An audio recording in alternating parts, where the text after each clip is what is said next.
मेरे चैनल को देखने वाले सभी दर्शकों को मेरी ओर से बहुत बहुत स्वागत। आज मैं स्प्लीन के बारे में चर्चा करने जा रहा हूँ। स्प्लीन क्या है, इसके बारे में आज हम विस्तृत तरीके से जानेंगे और इसके स्ट्रक्चर और इसका रचना और इसका फंक्शन जो है इसके बारे में जानेंगे। ठीक है, तो स्प्लीन आखिर है क्या?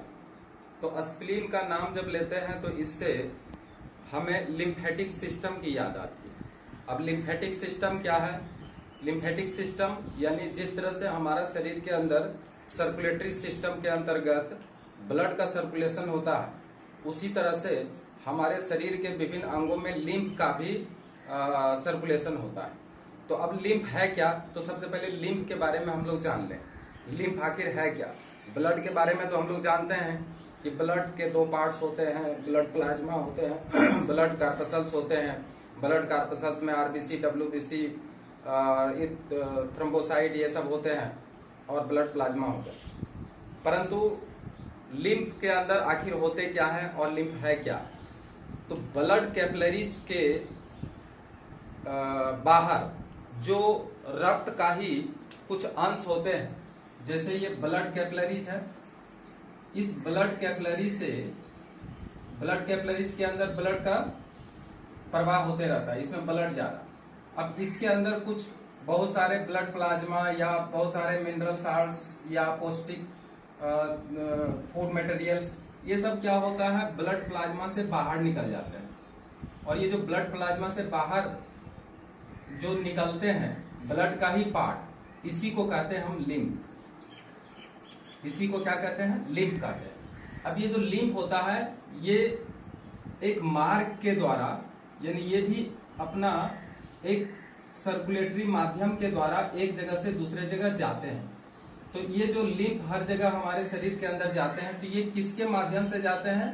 तो ये लिम्फेटिक सिस्टम के माध्यम से जाते हैं। लिम्फेटिक सिस्टम, इसको हम लिम्फेटिक सिस्टम कहते हैं। अब ये जो लिम्फेटिक सिस्टम है, ये सबसे पहला जो प्राइमरी लिम्फेटिक सिस्टम हमारे शरीर में है, प्राइमरी लिम्फेटिक सिस्टम वो क्या है? वो हमारा बोन मेरो है। क्योंकि हम लोग जानते हैं बोन मेरो कहाँ होता है? तो जो हड्डी है उसके बीच में जो विभिन्न प्रकार के सेल्स जर्मिनेट करते हैं, यहीं पे आरबीसी का निर्माण होता है। ये बोन मेरो कहलाता है, इसको बोन मेरो कहते हैं। तो यहाँ पे आरबीसी का जनरेशन होता है, यहाँ पे आरबीसी बनता है बोन मेरो के अंदर।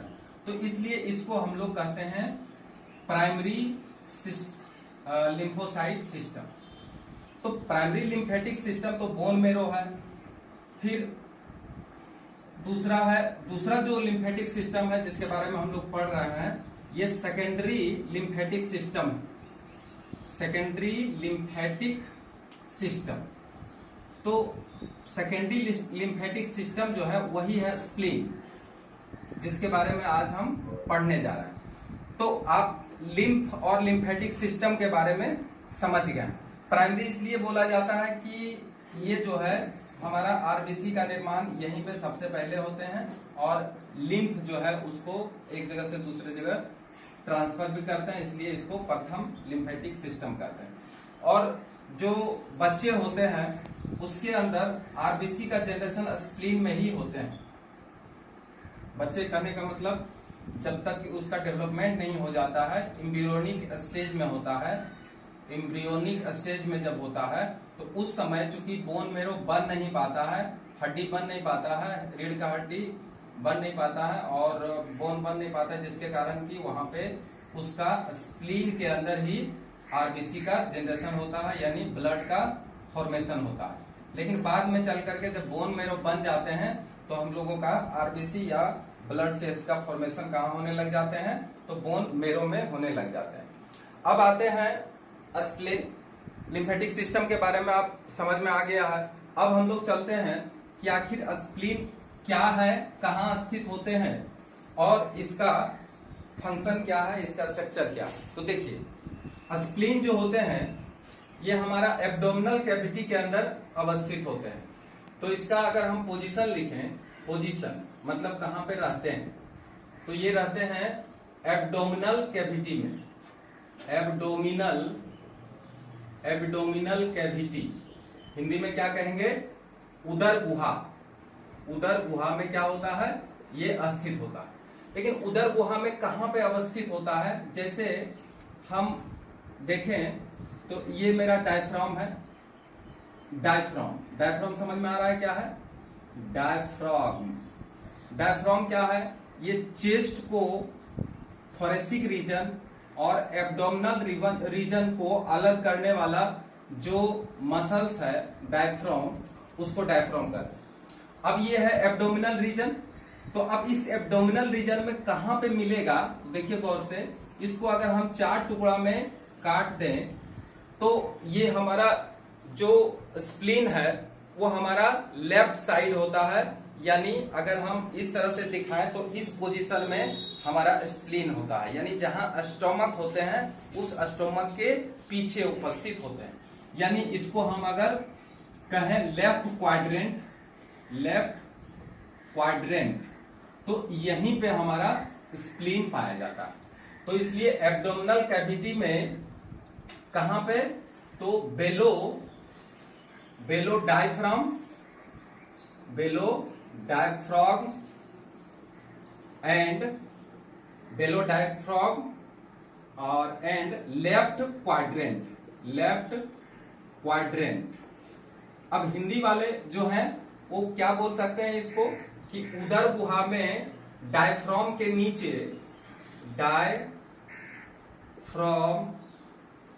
डायफ्राम के नीचे बाईं ओर,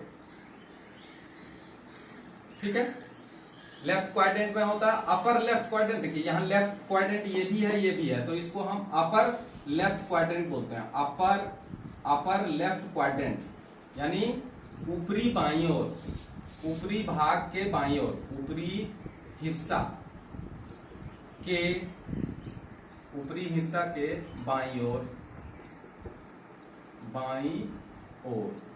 ठीक है। तो इस तरह से हम इसका स्थिति जानेंगे।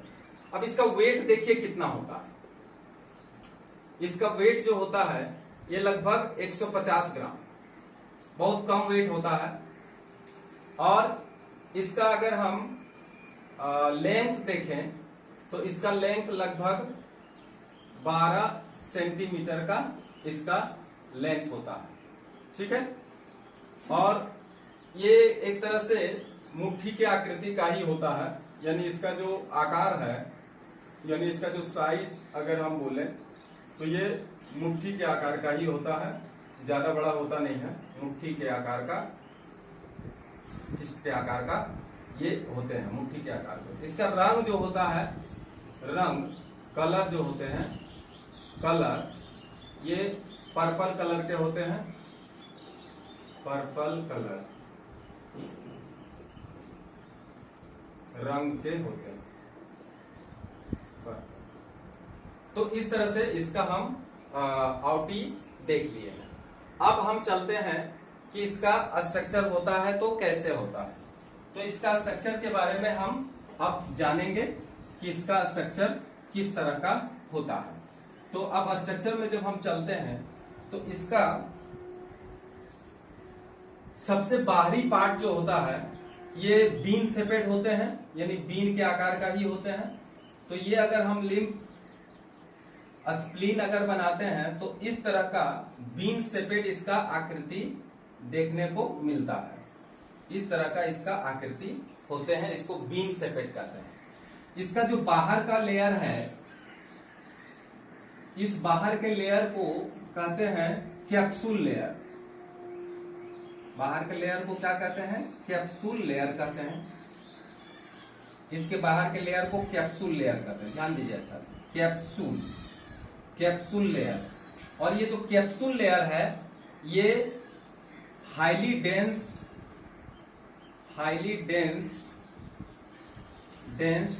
कनेक्टिव टिश्यू यानी संयोजी ऊतक का बना हुआ होता है। कनेक्टिव टिश्यू, कनेक्टिव टिश्यू के बारे में पहले पढ़ा हुआ है। तो कनेक्टिव टिश्यू के बारे में पढ़ा हुआ है, यही कनेक्टिव टिश्यू से ये इसका कैप्सूल बना हुआ आता है। अब ये कैप्सूल के नीचे ट्रेबेकुली होता है। ट्रेबेकुली क्या है? एक सेपरेशन है जो इसको इस तरह से अलग अलग करते हैं, इसको ट्रेबेकुली बोलते हैं। ये है ट्रेबेकुली, ट्रेबेकुली, इसको ट्रेबेकुली बोलते हैं। अब इसमें होता क्या है वो देखिए, इसमें एक नली जो इसके अच्छा ये वाला जो पोर्शन है इसको हाइलम कहते हैं, ये पोर्शन को हाइलम कहते हैं, याद रखिएगा हाइलम, ये पोर्शन हाइलम इसका कहलाता है। अब होता क्या है कि इसके अंदर एक आर्टरी प्रवेश करते हैं। इस आर्टरी का मतलब क्या है कि ये ब्लड को जो है इसके अंदर ले जाता है। तो ये जो आर्टरी है इसको स्प्लेनिक आर्टरी कहते हैं, याद रखिएगा स्प्लेनिक आर्टरी। स्प्लेनिक आर्टरी क्या है? स्प्लेनिक आर्टरी वैसे धमनी है जो कि क्या करता है, ब्लड को यानी खून को लेके जाता है। कहां पे लेके जाता है? तो इस स्प्लीन के अंदर लेके जाता है।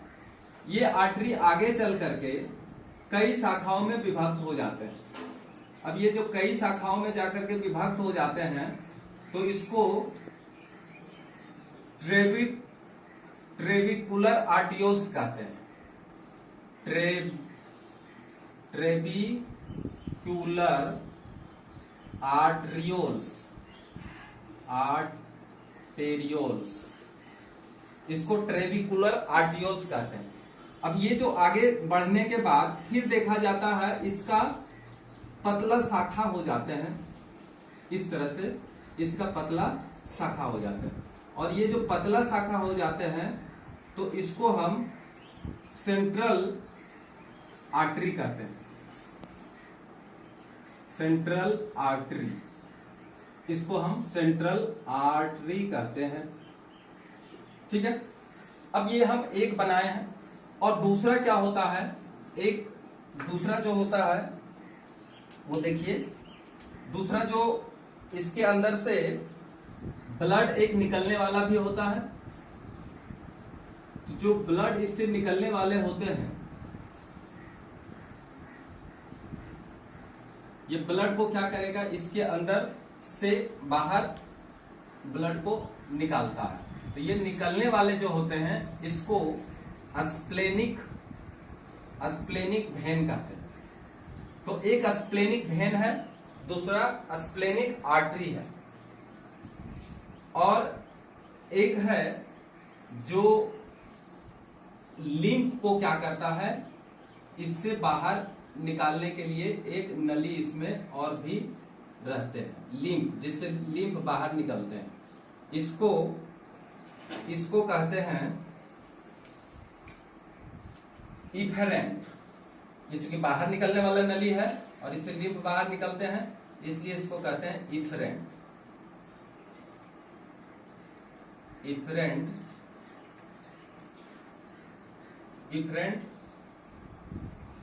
लिम्फेटिक, ये इफरेंट लिम्फेटिक है। अब जब इसके अंदर आते हैं तो देखिए यहां पे होता क्या है, ये तो सेंट्रल है। अब इसको हम आगे की तरफ बढ़ा देते हैं, ये बहुत सारे कई शाखाओं में विभक्त होकर के इस तरह से आगे चले जाते हैं। फिर इसका भी पतला पतला भाग हो जाते हैं और ये भी आगे की तरफ चले गए हैं, ये भी आगे की तरफ चले गए हैं। अब इसमें होता क्या है कि ये तो सेंट्रल आर्टरी है। अब इसके चारों तरफ क्या होता है कि इस तरह से इसके अंदर जर्मिनल जोन होते हैं, इसको जर्मिनल जोन कहते हैं। जर्मिनल जोन में यहाँ पे क्या होता है कि बहुत सारे यहाँ पे बीटा सेल्स होते हैं जो कि प्लाज्मा के अंदर जाकर एंटीबॉडी तैयार करने में मदद करते हैं। ठीक है, और इसके ऊपर और सेल्स का एक लेयर होते हैं जिसको कि कॉर्टेक्स कहते हैं। क्या है, जर्मिनल जोन है, इसके ऊपर कॉर्टेक्स है कॉर्टेक्स का लेयर है, और कॉर्टेक्स के ऊपर एक और लेयर होता है जिसको कि हम कहते हैं, जिसका कि नाम है पेरीआर्टियोलर लिम्फ शीथ। इसका नाम है पेरीआर्टियोलर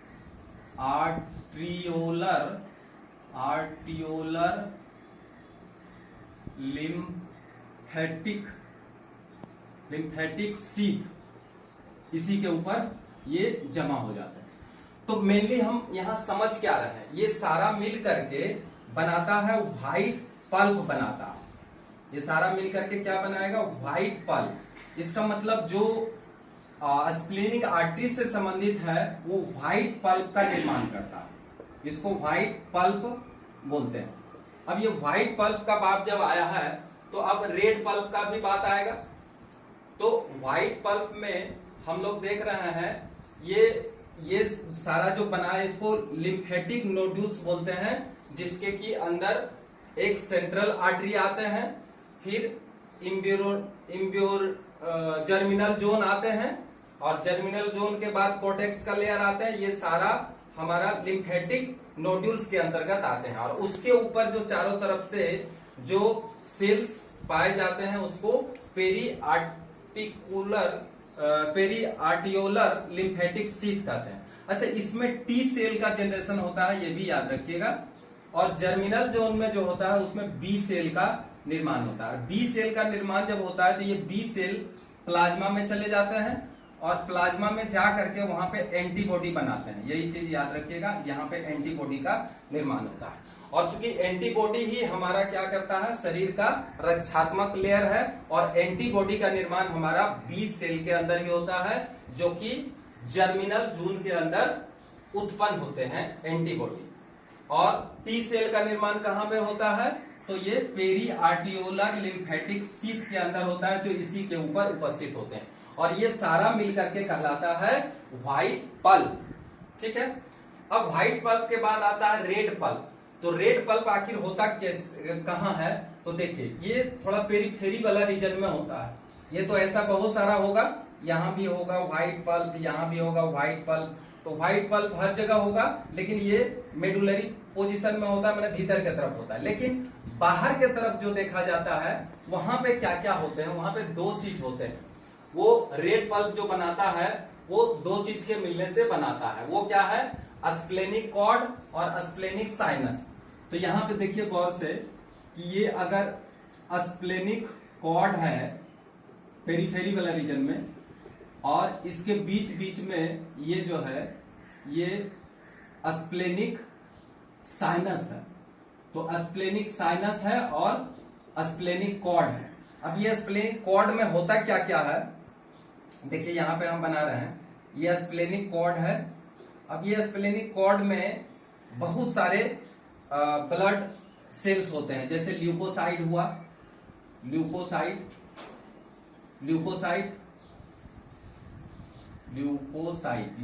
मतलब WBC, ल्यूकोसाइट भी बनता है WBC, है ना।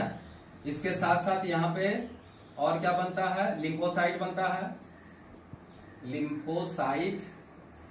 ल्यूकोसाइट का ही भाग है, लिम्फोसाइट का निर्माण होता है, और इसके अंदर लिम्फोसाइट भी बनता है। उसके बाद इरिथ्रोसाइट भी बनता है, इरिथ्रोसाइट भी बनता है, और माइक्रोफेजेज बनते हैं।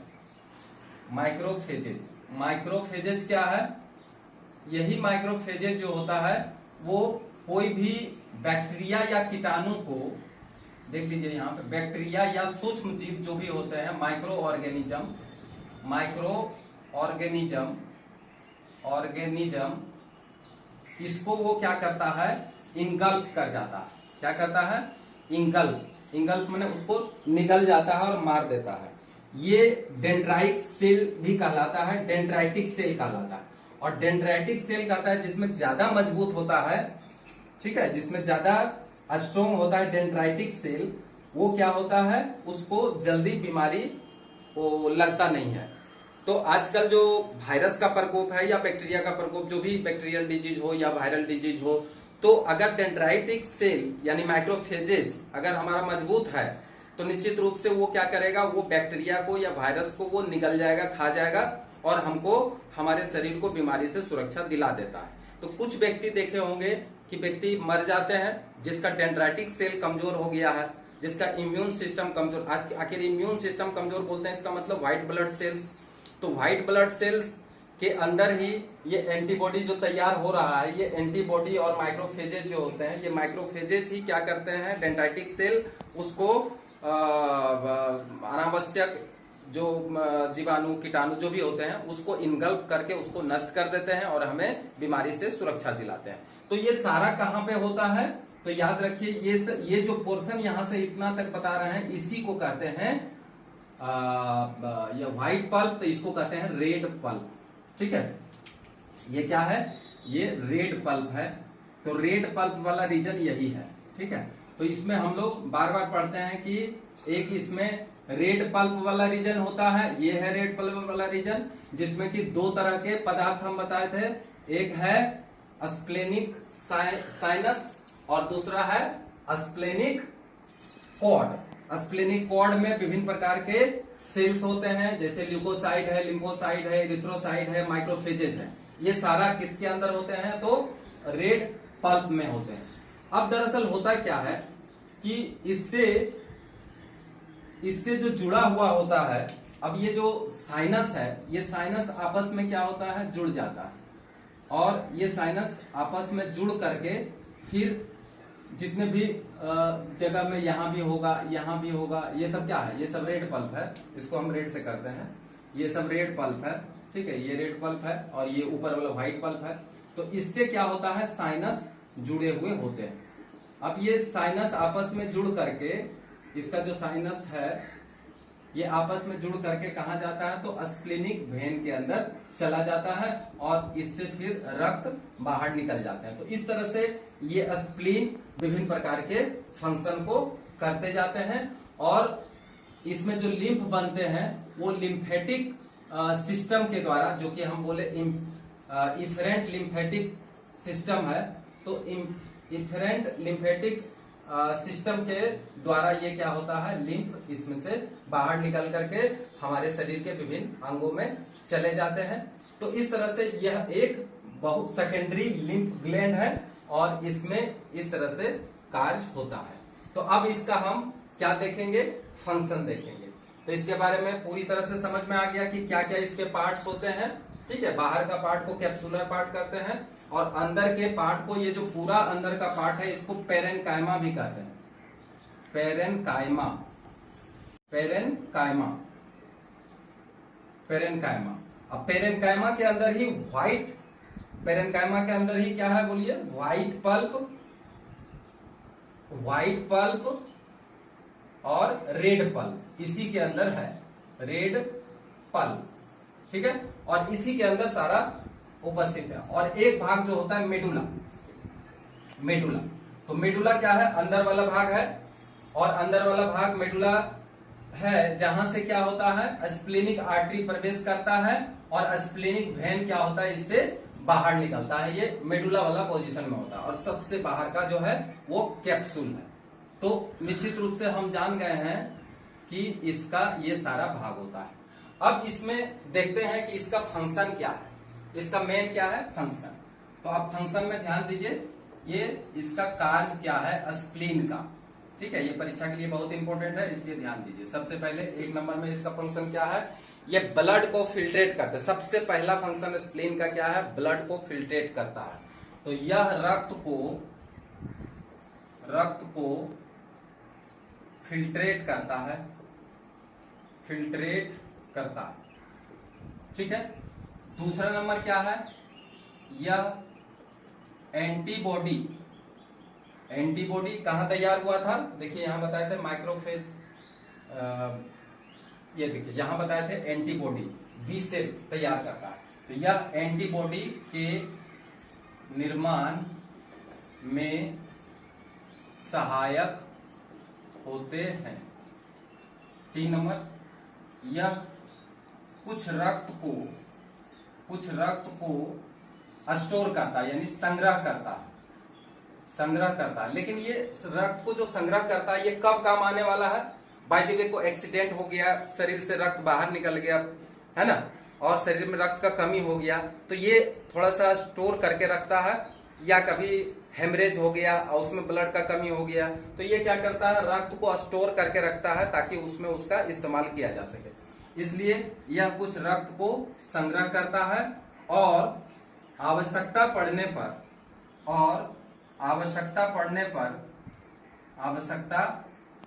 पर यह रक्त परिवहन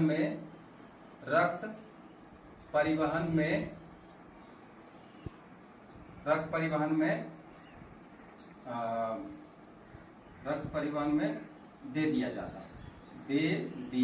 जाता है।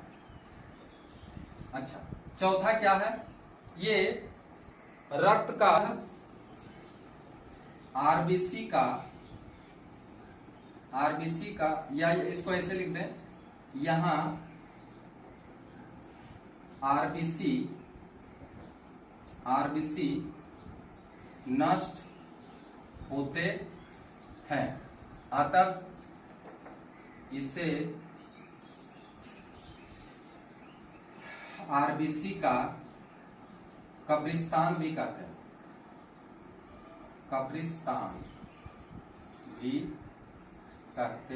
हैं। यहाँ पे क्या है? आरबीसी नष्ट होते हैं, अतः इसे आरबीसी का कब्रिस्तान भी कहे जाते हैं।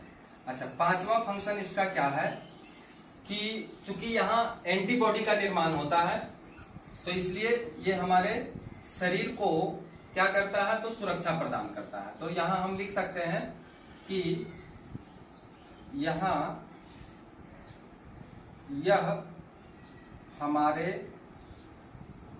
हमारे शरीर को रोगाणुओं से मुक्त करता है और हमारे शरीर में इम्यूनिटी मतलब होता है हमारे शरीर में जो रोगों से लड़ने की क्षमता होती है, उसी को इम्यूनिटी कहते हैं। तो और हमारे शरीर में इम्यूनिटी को बढ़ाता। तो इतना सारा फंक्शन हम इसमें बता दिए हैं, इसको याद रखिएगा। और स्प्लीन के बारे में और भी कुछ जानने की आवश्यकता होगी तो हमें कमेंट जरूर करिएगा, कोशिश करेंगे इसके बारे में और भी विस्तृत रूप से बताने का। लेकिन फिलहाल जो 9-10 का सिलेबस है इसमें इतना काफी है। आप निश्चित रूप से इसको अध्ययन करिए और इससे परीक्षा में लिखिए, किसी तरह का असुविधा नहीं है। तो इसी के साथ इस टॉपिक को खत्म करते हैं। नेक्स्ट डे दूसरा टॉपिक आएगा, तो आप एक काम करिए, है ना, चैनल को सब्सक्राइब जरूर करिए। सब्सक्राइब लाल वाला बटन इसी तरह से होगा, तो सब्सक्राइब का बटन को टिप दीजिएगा। Thank you.